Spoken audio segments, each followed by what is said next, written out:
2012년 5월 26일 미국 마이애미에서 벌어진 기괴한 사건. 미국 플로리다 마이애미에 살고 있던 31세 세차장 직원 루디 유진. 이 몽타주 많이 본 것 같은데요? 그는 새벽 5시 30분에 친구를 만나러 간다며 성경을 품에 안고 집을 나섰다고 하는데요. 그로부터 8시간 뒤 그는 나체인 상태로 거리에 나타납니다. 그리고는 갑자기 노숙자를 향해 덤비더니 얼굴을 물어뜯기 시작하는데요. 맞아요. 저 이거 본 것 같아요, 뉴스에서. 오, 피해자의 얼굴 75%를 잃게 한 끔찍한 사건. 과연 이게 어떻게 된 일일까요? 오. 아니, 성경책 가지고 나갔다면서요. 이게 무슨 일이에요? 당시 65세였던 피해자 로널드 포포의 증언에 따르면 자신의 옷을 벗기고 주먹질을 하며 우리 둘 다 죽을 것이라고 소리를 질렀다고 합니다. 피해자의 저항에도 공격은 멈추지 않았고 무려 18분 동안이나 계속됐다고 합니다. 그르렁거리며 나체로 사람을 물어뜯는 남성이 있다는 신고를 받고 출동한 경찰은 루디 유진에게 경고를 했지만 그는 멈추지 않았고요. 오히려 경찰을 향해 당신들을 먹어버리겠다라며 그르렁거렸습니다. 좀처럼 진정될 기미가 보이지 않자 경찰은 실탄 3발을 발포했지만 그는 총을 맞고도 피해자에 대한 공격을 멈추지 않았다고 합니다. 뒤이어 2발을 더 맞은 후에야 그는 공격을 멈췄고 그 자리에서 사망했다고 하는데요. 아니, 도대체 이런 범죄를 왜 저지른 거죠? 현지 경찰은 식인을 한 끔찍한 범죄를 저지른 범죄의 원인으로 벳뱅솔트라고 불리는 신종 마약을 의심했습니다. 아, 이때 이게 굉장히 또 이슈였어요. 이 마약에 취하면 갑자기 체온이 상승해서 옷을 훌러덩 벗어 던진다고 하고요. 마치 초인적인 힘을 가진 듯한 망상에 빠져서 난폭한 행동을 하는 경우가 많았다고 합니다. 루디 유진의 증상과 좀 비슷한 부분이 있는데 마약 반응 검사하면 결과가 나오지 않았을까요? 사망한 루디 유진을 부검한 결과 그의 몸에선 신종 마약 성분이 발견되지 않았습니다. 그럼 뭐예요? 우리가 생각하는 막 좀비 같은 거예요? 입으로 얼굴을 물어뜯었다는 점. 총 3발을 맞고도 죽지 않고 계속 공격했다는 게 좀비가 아니고선 말이 안 되잖아요. 이 사건 이후 마이애미를 넘어 미국 전역은 좀비에 대한 공포심이 극에 달했는데요. 좀비 공포가 사회 문제로 퍼져나가자 미국 질병통제예방센터는 좀비 바이러스는 존재하지 않는다는 성명을 공식 발표하기도 했는데요. 과연 루디 유진은 좀비였을까요? 아직도 밝혀지지 않은 진실은 대체 무엇일까요?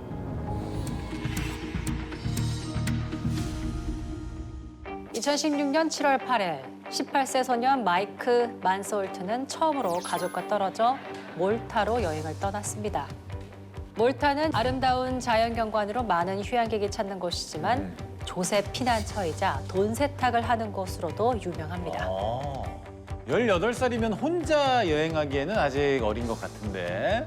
아버지와 카누로 탐험을 즐길 만큼 모험심이 강하고 도전을 즐기는 나이였기 때문에 부모님은 그래 하면서 흔쾌히 허락했다고 하는데요. 저 같았으면 허락이 어려웠을 것 같은데.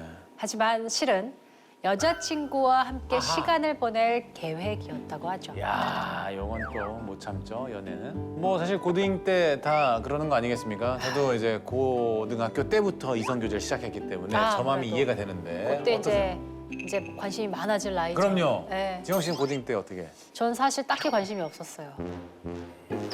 호호. 무서운 이야기 이렇게 써드리시나요? 예. 알겠습니다. 예. 여행을 떠난 지 열흘이나 지난 18일 마이크가 아버지에게 음성 메시지를 남겼는데요. 지금 자전거를 빌려서 몰타를 돌고 있는 중이에요. 내리막 구간이 많아서 조금 무섭기도 한데 정말 재밌어요. 가족들은 아들이 자전거 여행을 재미있게 즐기고 있구나라며 안도했다고 합니다. 그렇죠. 안심이 되죠. 그런데 귀국 예정일이었던 7월 20일 독일 브레멘 공항에 나타나야 할 아들이 보이지 않았습니다. 왜? 며칠 후 익명의 제보자로부터 딩글리 절벽 아래에서 시신을 찾았다는 제보가 들어왔습니다. 곧바로 경찰과 가족들은 딩글리 절벽으로 향했는데요. 마이크는 싸늘한 시신으로 결국 발견됐습니다. 어떻게? 심지어는 65kg이었던 그가 고작 16kg 무게의 시신으로 가족의 품에 돌아왔다고 하는데요. 무슨 일이야? 50kg이 어디 간 거야? 그에게 과연 어떤 일이 일어났던 걸까요? 여자친구는 어디 갔어? 일정상 여자친구가 먼저 독일로 돌아가면서 홀로 남아 여행을 계속했다고 합니다. 뭐 여행 좋아하니까 그럴 수 있죠. 그래요? 여자친구를 먼저 보냈다고? 그의 마지막 흔적은 호텔 CCTV였는데요. 7월 18일 오전 9시 55분쯤 호텔을 떠났다고 하죠. 7월 18일. 근데 아까 18일에 아버지한테 자전거 여행 중이라고 맞아요. 음성 메시지 남겼었잖아요. 맞아요. 그럼 자전거 여행을 하다가 사고를 당한 건가? 들어보세요. 시신이 발견된 곳은 딩글리 절벽 도로에서 10층 높이 아래에 있는 바위 틈이었다고 하는데요. 부검 결과 어떠한 골절도 발견되지 않았고 눈에 띄는 외상이나 출혈이 확인되지 않았습니다. 심지어 근처에서 발견된 자전거도 휘거나 부러진 곳 없이 멀쩡했다고 하는데요. 그럼 떨어진 건 아니네. 마치 누가 추락사로 위장하기 위해서 약간 세팅한 느낌으로, 그죠? 너무 멀쩡한 것 같은데 저게? 맞아요. 그리고 시신의 상태도 부자연스러웠잖아요. 그러니까 고작 16kg이었다고 했잖아요. 그 나머지가 어디 갔냐 이 말이지. 그 이유가 뇌를 포함한 주요 장기들의 대부분이 사라져 있었기 때문입니다. 아 무섭다. 몰타 경찰은 고온다습한 몰타의 한여름 날씨에 일주일가량 방치되면서 심하게 부패가 진행됐고 뇌는 부패 과정 중 액화되어 사라진 거라고 했대요. 아닌데. 뭔가 이상하죠. 이거 너무 이상한데요. 이건 받아들일 수가 없을 것 같은데. 마이크의 유족들은 이를 인정할 수 없다고 역시 강력하게 반발했고요. 그렇죠. 독일에서 재부검을 하겠다고 몰타에 송환 요청을 했어요. 장기 주변 어디에도 야생동물의 이빨 자국이나 그와 비슷한 흔적은 발견되지 않았다고 해요. 야, 그럼 아니네. 오히려 깨끗하고 정교하게 제거된 상태였다고 합니다. 그럼 야생동물은 아닌 것 같고 혹시 그 장기 매매 같은 거 아닐까요? 그래서 유족들도 장기 매매 가능성을 제기했어요. 그 이유는 현장에서 마지막까지 찾지 못한 마이크의 소지품이 바로 휴대폰, 액션캠, 현금이 들어있던 가방이었거든요. 심지어 마이크가 숙박하고 있던 호텔에서 그가 체크아웃 날짜가 지나도록 돌아오지 않아 먼저 신고를 했었다고 해요. 그런데 경찰이 가족들에게 알리지 않았다는 게 밝혀지면서 이 사건을 은폐하려 했던 것은 아닌지 의혹은 커져갔습니다. 그러니까 미심쩍네 이거. 석연치 않은 지점들이 많은데도 추락사로 수사를 종결한 게 굉장히 충격적이고. 너무 석연찮은 부분들이 한두 가지가 아니니까 네. 이거를 계속 제기하는 것도 이해가 돼요. 그럼요. 좀 더 큰 사건에 휘말렸을 가능성을 배제할 수는 없는 것 같은데. 지영 씨는 어떨 것 같아요? 이게 타살일 것 같아요? 사고일 것 같아요? 어쨌든 추락사는 아닌 것 같아요. 그러니까. 너무 석연찮은 게 많잖아요. 그리고 소지품이 딱 그런 것만 사라졌다? 아, 이건 타살이 100%인 것 같아요.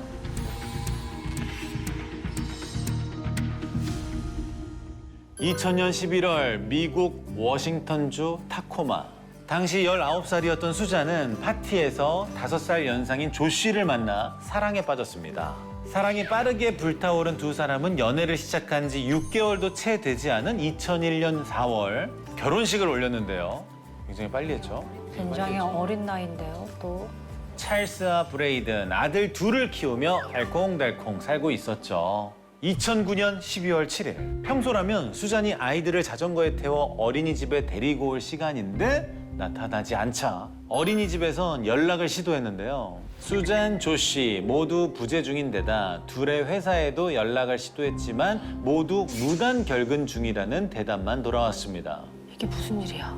결국 조 씨의 어머니와 여동생에게 연락하게 됐고 그들은 집으로 찾아갔어요. 그런데 집안이 너무 고요한 거예요. 무슨 일이죠? 걱정이 앞섰고 경찰에 신고한 후 강제 진입을 시도했죠. 그런데 집안엔 아무도 없었고 왠지 카펫과 소파가 젖어 있었다고 네? 합니다. 그리고 이 젖은 가구를 황급히 말리기라도 하는 것처럼 선풍기 2대가 윙 소리를 내며 돌아가고 있었죠. 아니 아무도 없는 집인데 선풍기가 틀어져 있는 것만으로도 뭔가 이상해요. 네. 그런데 오후 5시쯤 조 씨가 두 아들을 데리고 집에 돌아왔습니다. 수잔은 어디에 있냐 경찰이 묻자 수잔은 빼고 아이들과 셋이서 유타 사막으로 캠핑하러 다녀오는 길이었다는 거예요. 그런데 전날엔 눈보라가 심하게 불어서 어디에도 나갈 수 없는 날이었거든요. 아니 상식적으로 눈보라 치는데 캠핑을 가진 않죠. 그쵸. 애를 데리고. 위험한데. 조 씨는 수잔이 가족을 버리고 다른 남자와 떠난 거 아니냐고 주장했는데요. 하지만 그녀의 핸드백과 지갑, 신분증은 모두 집에 있었고 심지어 휴대폰은 조 씨가 몰고 다녀온 차량 안에서 발견됐습니다. 에? 과연 수잔에겐 무슨 일이 있었던 걸까요? 그리고 왜 사라진 걸까요? 자택을 수색한 수사관들은 바닥에서 수잔의 혈흔 흔적을 발견했는데요. 바닥이랑 아까 소파 젖어 있었다고 그랬잖아요. 그 혈은 닦아내려고 그런 거 아니에요? 심지어 수잔과 그의 아들들에게 총 230만 달러, 우리 돈으로 약 33억 원에 해당하는 생명보험 증서가 발견됐습니다. 아이고. 경찰은 실종이 아닌 타살의 가능성을 두고 수사를 시작했는데요. 경찰이 가장 먼저 주목한 건 남편 조 씨였어요. 맞아요. 누가 봐도 좀 이상하죠. 지인들의 말에 따르면 조 씨가 사치스러운 소비 습관을 가진 것 때문에 자주 싸웠고 조 씨의 극도로 통제적인 행동 때문에 수잔이 힘들어했다는 겁니다. 심지어 수잔의 비밀 유언장이 발견됐는데 내가 죽는다면 그것이 우연처럼 보이더라도 사고가 아닐 수 있다라는 내용까지 적혀 있었죠. 또한 아들들을 신문한 결과 조 씨의 진술과 달리 수잔도 캠핑을 함께 갔다는 걸 확인할 수 있었는데요. 심지어 당시 4살이던 큰아들 찰리는 선생님에게 엄마가 죽었다라고 말했다고도 하죠. 사건이 미궁으로 빠지나 싶을 때 두 번째 용의자가 나타나는데요. 바로 조 씨의 동생 마이클이었습니다. 수잔이 실종된 직후 자신의 고장난 자동차를 폐차장에 팔았고 경찰이 폐차장에서 차량을 발견했을 때 탐지견이 트렁크에서 부패한 인체 잔해의 냄새를 감지했지만 어떤 DNA도 발견되지 않았다고 합니다. 그리고 마지막으로 나타난 용의자는 조 씨의 아버지이자 수잔의 시아버지였던 스티븐이었는데요. 수잔의 친구로부터 스티븐이 며느리였던 수잔에게 집착했다는 사실을 알게 된 겁니다. 시아버지가 집착을 했다고요? 수잔은 결혼 직후 워싱턴 사우스힐에 있는 시아버지 댁에서 잠시 함께 살았던 적이 있는데요. 스티븐은 수잔에게 집착적인 애정을 품고 캠코더를 들고 그녀를 훔쳐보기도 했고요. 심지어는 속옷을 훔치고 수잔이 자신을 사랑한다는 망상에 빠지기까지 했다고 합니다. 이 집은 왜 이러죠? She has such pretty feet. Of course, everything about her is. 시아버지가 며느리한테? And I know she felt it. I mean, I know she couldn't have missed it. She's not naive either. I know from what I've read 뭐야? in journals. 네? 미치겠다 진짜. Married to your son, and I should just be the daughter-in-law. 이게 무슨 얘기야? 수잔은 이를 남편인 조 씨에게 알렸지만 그는 이를 대수롭지 않게 여겼고 왜 이때부터 둘의 사이가 좋지 않았다고 안 할 하는데요. 수밖에 없네요. 얘기를 안 들어주니까. 이게 와. 경찰은 용의자 3명을 중심으로 수사를 이어나갔지만 범인을 확정지을 수 있는 단서는 더 이상 발견되지 않았다고 하는데요. 2012년 2월 5일 법정 공방을 계속해오던 조 씨가 지쳤던 걸까요? 왜요? 뭐라 그랬어요? 자택에서 아들 둘을 손도끼로 살해한 뒤 가스 폭발을 일으켜 극단적 선택을 했습니다. 어떡해 애들 너무 불쌍해. 그리고 그들이 사망한 지 약 1년 후인 2013년 마이클은 주차장 건물 옥상에서 투신하여 생을 스스로 마감했다고 하고요. 그리고 2018년 시아버지였던 스티븐이 심장마비로 사망하면서 용의자 3명이 모두 세상을 떠났고 이로써 사건의 진실은 영원히 알 수 없게 됐습니다.